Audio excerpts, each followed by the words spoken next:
ওনাকে আমরা দেখতে পাবো কিনা, এটা ক্যামফ্লেজের মধ্যে আছে। কারণ অ্যাপিয়ারেন্স আর ভার্চুয়াল অ্যাপিয়ারেন্স বলতে দুটোই বোঝাচ্ছে, কিন্তু ভার্চুয়াল অ্যাপিয়ারেন্স অডিও অ্যাপিয়ারেন্সও হতে পারে, আবার ভিডিও অ্যাপিয়ারেন্স হতে পারে। সো ভার্চুয়াল অ্যাপিয়ারেন্স, দুটোই ভার্চুয়াল অ্যাপিয়ারেন্স।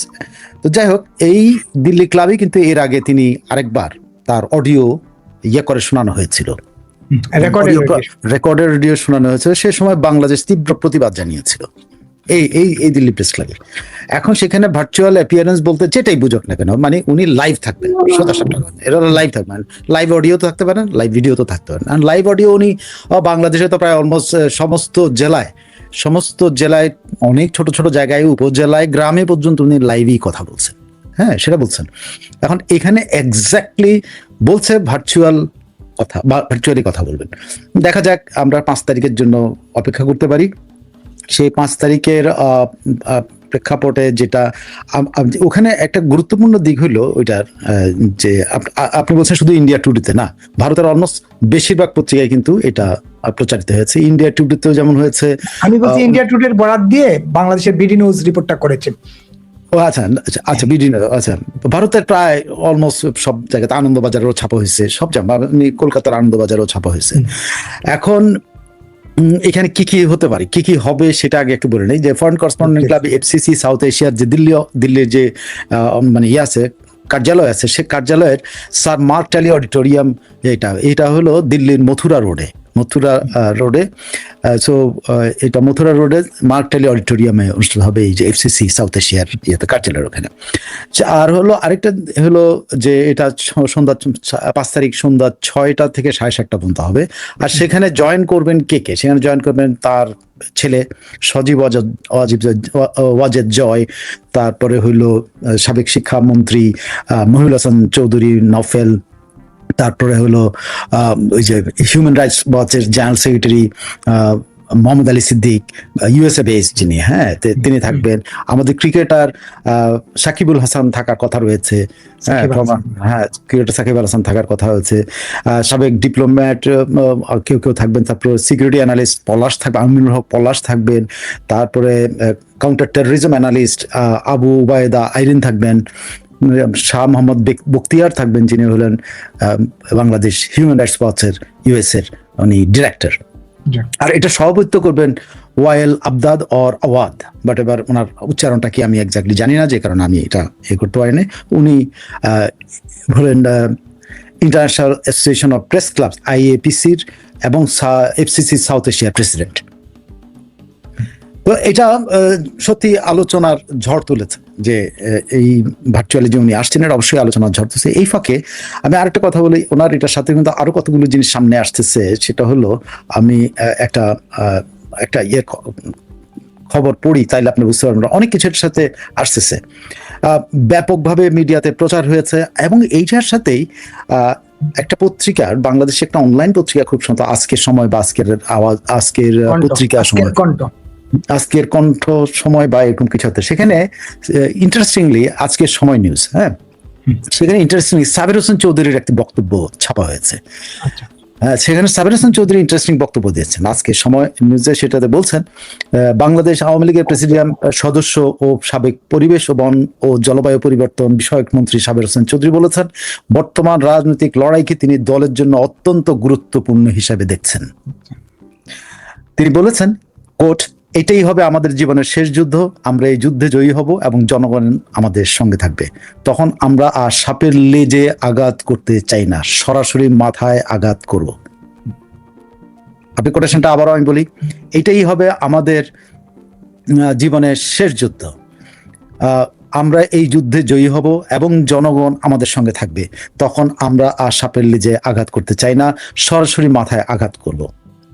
তিনি আওয়ামী লীগ নেতাকর্মীকে রাজনৈতিক চ্যালেঞ্জ মোকাবেলায় ঐক্যবদ্ধ রয়েছে বলে দাবি করেছেন, এবং দলের ভবিষ্যৎ নিয়ে তিনি খুব আশাবাদ ব্যক্ত করেছেন। তার এটা বেসিক্যালি আপনি যদি এইটা যেখানে প্রচার হয়েছে, আজকের সময় যেখানে প্রচার হয়েছে, বহু মানুষ বহুভাবে এটাকে গ্রিট করছে, মানে উল্লাসের সাথে গ্রহণ করছে। আমি জানি না এটা সাবির হোসেন চৌধুরী, এখন পর্যন্ত আমি কনফার্ম না এইটা আসলেই তার বক্তব্য কিনা, বাট এটা প্রচারের পর শত শত মানুষ এটাকে করে কি বলে আনন্দিত হয়ে এটাকে জানিয়েছে, অভিনন্দন জানিয়েছে, যে তার এই লড়াকু মনোভাবটা, এই যে কথাটা বলা, যে সাপের লেজে আর পাড়া দেবো না, আবার মাথায় আঘাত। মাথায় আঘাত করা হয়। তো এটা কিন্তু খুবই আমার মনে হয় যদি সাবির হোসেন চৌধুরী এই কথাটা বলে থাকেন, it would be a language মানে ফর লং টাইম, যেটা বলা হচ্ছে যে ছাড়াছাড়ি নাই, আমরা যেটা বলি যে ছেড়ে দিলে কিন্তু এবার শেষ, এবার যা করতে হবে এসপার ওসপার করতে হবে।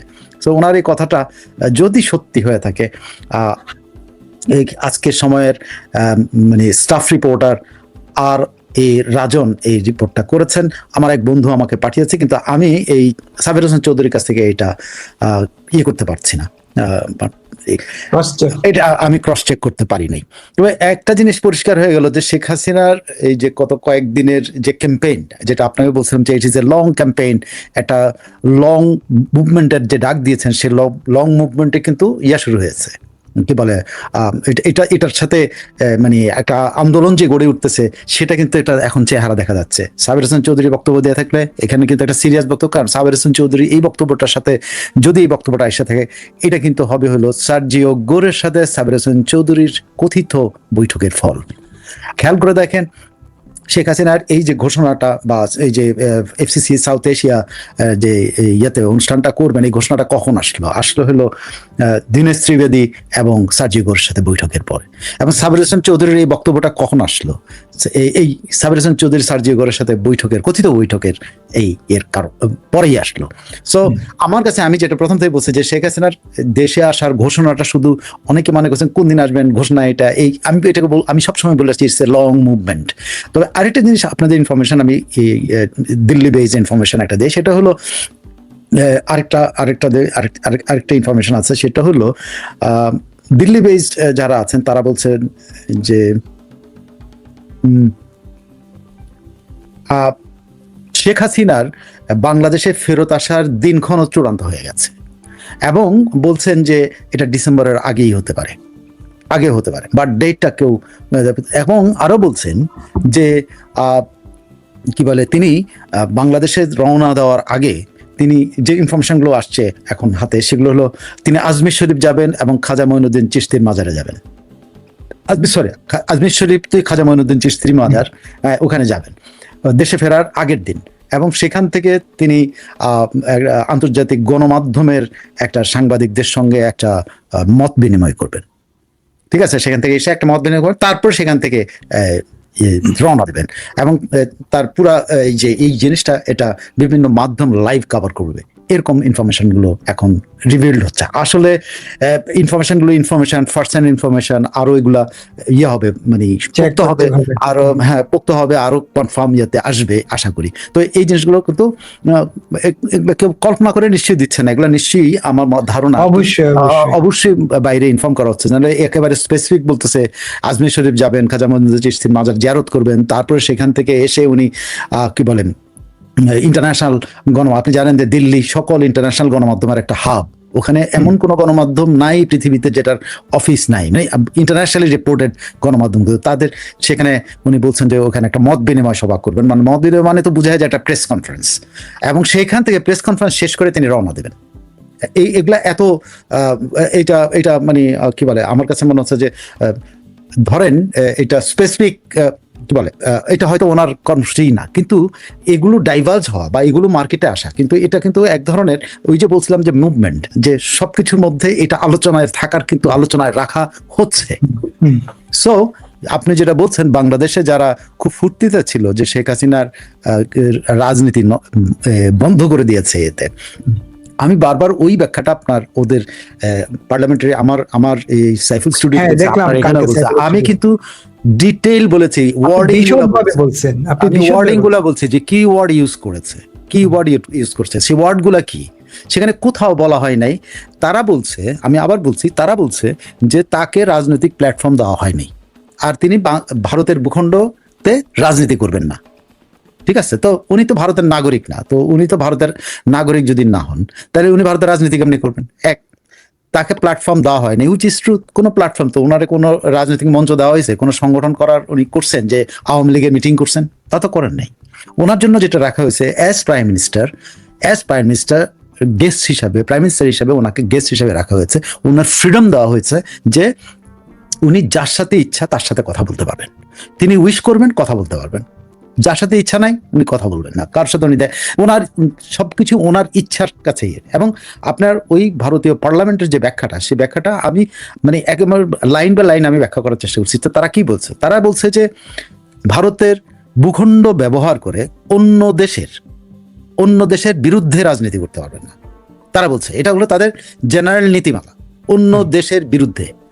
এখন বাংলাদেশ কি শেখ হাসিনার অন্য দেশ নাকি নিজের দেশ? খেয়াল করে দেখেন, ওয়ার্ডিং গুলো দেখেন, অন্য দেশের বিরুদ্ধে, এটা হলো ভারতের নীতিমালা। যেমন দালাই লামা তো ওইখানে আছেন, তো দালাই লামা তো চীন নিয়ে কথা বলেন, তিব্বত নিয়ে কথা বলতেছেন, কারণ এটা ওনার দেশ, এটা অন্য দেশ না। অন্য দেশ নিয়ে উনি কথা বলছেন না, অন্য তো তৃতীয় কোনো, উনি কিন্তু ভুটান নিয়ে কথা বলেন না, উনি নেপাল নিয়ে কথা বলেন, উনি বাংলাদেশ নিয়ে কথা বলেন। সো দালাই লামা যেরকম তিব্বত নিয়ে কথা বলতে পারতেছে, এই করতে, সেটা তার দেশ। সে একই নীতিমালা কিন্তু শেখ হাসিনার জন্য। শেখ হাসিনা তার দেশ নিয়ে কথা বলছে, অন্য দেশ নিয়ে করতেছে না। শেখ হাসিনা ভারতের ভূখণ্ডে ভারতের রাজনীতি করছেন না, ভারতের কোনো পার্টি উনি করেন না, উনি ভারতের নাগরিক না, উনি বাংলাদেশের রাজনীতি করতেছেন, উনি ভেরি মাচ নিজের দেশের রাজনীতি করতেছেন। সো ওয়ার্ডিং গুলো দেখেন, অন্য দেশের বিরুদ্ধে একটা, উনি নিজের দেশের সম্পর্কে কথা বলেন, নিজের দেশের উন্নয়নের কথা বলেন, নিজের দেশের রাজনীতি করেন। দালাই লামা একই কাজ করতেছে। দালাই লামা ভারতে কোনো পার্টি গঠন করে নাই, শেখ হাসিনা ভারতে কোনো পার্টি গঠন করে নাই। শেখ হাসিনা দিল্লিতে মোদির পলিটিক্স করতেছে না, শেখ হাসিনা দিল্লিতে কংগ্রেসের পলিটিক্স করতেছে না, শেখ হাসিনা বাংলাদেশের আওয়ামী লীগের পলিটিক্স করতেছে, শেখ হাসিনা নিজের দেশের পলিটিক্স করতেছে, অন্য দেশের পলিটিক্স। সো ওয়ার্ডিং গুলো যদি দেখেন, এই ওয়ার্ডিং গুলো বুঝতে আমাদের কষ্ট হওয়াতে, আমি বুঝি আমাদের অনেকের কষ্ট হয় এইসব ওয়ার্ডিং গুলো বুঝলেও আমরা বুঝতে চাই না, যে কারণে এত ভুল বুঝা হয়েছে। তো এগুলা একদিকে সার্জিও গোরের সাথে দীনেশ ত্রিবেদীর বৈঠক, আরেকদিকে সার্জিও গোরের সাথে সাবের হোসেন চৌধুরীর বৈঠক, আরেকদিকে এফসিসির এই একই সময়ে এফসিসি সাউথ এশিয়া ঘোষণা করলো এটা। এই সব মিলে আপনি বলেন ইট ইজ এ মুভমেন্ট। আর ইনফরমেশন উনি আজমির শরীফ যাবেন, সেখানে তার অন্য নেতাকর্মীরাও কিন্তু যাবে, তারা আজমির শরীফ যাবে, আজমির শরীফ থেকে উনি আসবেন, এসে উনি সাংবাদিকদের সাথে, ইন্টারন্যাশনাল গণমাধ্যম সাংবাদিকদের সাথে উনি কথা বলবেন, মত বিনিময় করবেন, মত বিনিময়ের পর বাংলাদেশের উদ্দেশ্যে উনি রওনা দেবেন। এখন কিভাবে দেবেন না দেবেন সেটা, কিন্তু ইনফরমেশন গুলো যেভাবে বাইরে হচ্ছে তাতে মনে হচ্ছে ইট ইজ এ মুভমেন্ট। আমি বারবার একটা কথা, একটা আন্দোলন, শেখ হাসিনা বাংলাদেশে আসছেন, এটা আপনি ধরে নিতে পারেন। Thank you. একদম। আমি যে প্রশ্নগুলো করতে চাই, এটা তো আপনি সব বলে ফেলছেন, বাইরে যেতে চাই। 5 আগস্ট বাংলাদেশের ইতিহাসে কালো দিন, বাংলাদেশের জন্য, বাংলাদেশের মুক্তিযুদ্ধ ইতিহাস ঐতিহ্যকে বিলীন করা, ধ্বংস করার একদিন। সেই দিনেই শেখ হাসিনা এমন একটা প্রোগ্রামে আসতেছেন যেদিন পরাজিতরা, মানে যা বিজয়ী হয়ে গেছে, যারা বাংলাদেশ সমাবেশ করবে, তারা সেদিন সমাবেশ করবে। মানে দৃষ্টিটা কোথায়, কোন দিকে যাচ্ছে? মানে তারা নানাভাবে বাংলাদেশকে, মানে শেখ হাসিনাকে অপ্রাসঙ্গিক বলতে বলতে তারা এখানে আনতেই চাচ্ছে না, কিন্তু ওই দিনই শেখ হাসিনা এইটার প্রভাবটা। আপনি যা চিন্তা করে দেখেন, এখানে জঙ্গিগুলো মিটিং করবে আর শেখ হাসিনা ওখানে সাংবাদিকদের সাথে মত বিনিময় করবেন, কোনটা ইন্টারন্যাশনাল নিউজ হবে? শেখ হাসিনা ওই দিন বাংলাদেশে রওনা হবেন, সেটা ইন্টারন্যাশনাল খবর। আপনার জঙ্গিগুলো এখানে মিটিং করছে। আপনি খেয়াল করে দেন, শেখ হাসিনা প্রাসঙ্গিক শব্দটা নিচ্ছেন, শেখ হাসিনা সকলের মুখে মুখে, এটা বিএনপির মুখে মুখে, আপনি এনসিবির মুখে মুখে, জামাতের মুখে মুখে, সবার মুখে মুখে কিন্তু শেখ হাসিনা। আবার বলে কি উনি নাকি অপ্রাসঙ্গিক। তো অপ্রাসঙ্গিক হলে ওনার নামটা উচ্চারণ করে কেন? দেখেন, এই জঙ্গিগুলোর অবস্থা দাঁড়াচ্ছে, এখন আর আওয়ামী লীগ তাদের শত্রু না, কিন্তু এখন এই জঙ্গিগুলোর শত্রু কিন্তু জনগণ, তাদের জনগণের পিটান দেয়।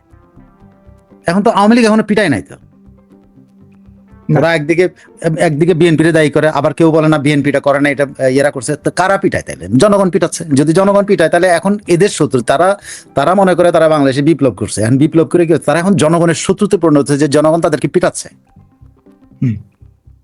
জনগণ তাদের পিটাচ্ছে রীতিমতো, এটা লিটারালি পিটাচ্ছে। এখন পর্যন্ত পুলিশ পিটানো শুরু করে নাই, কিন্তু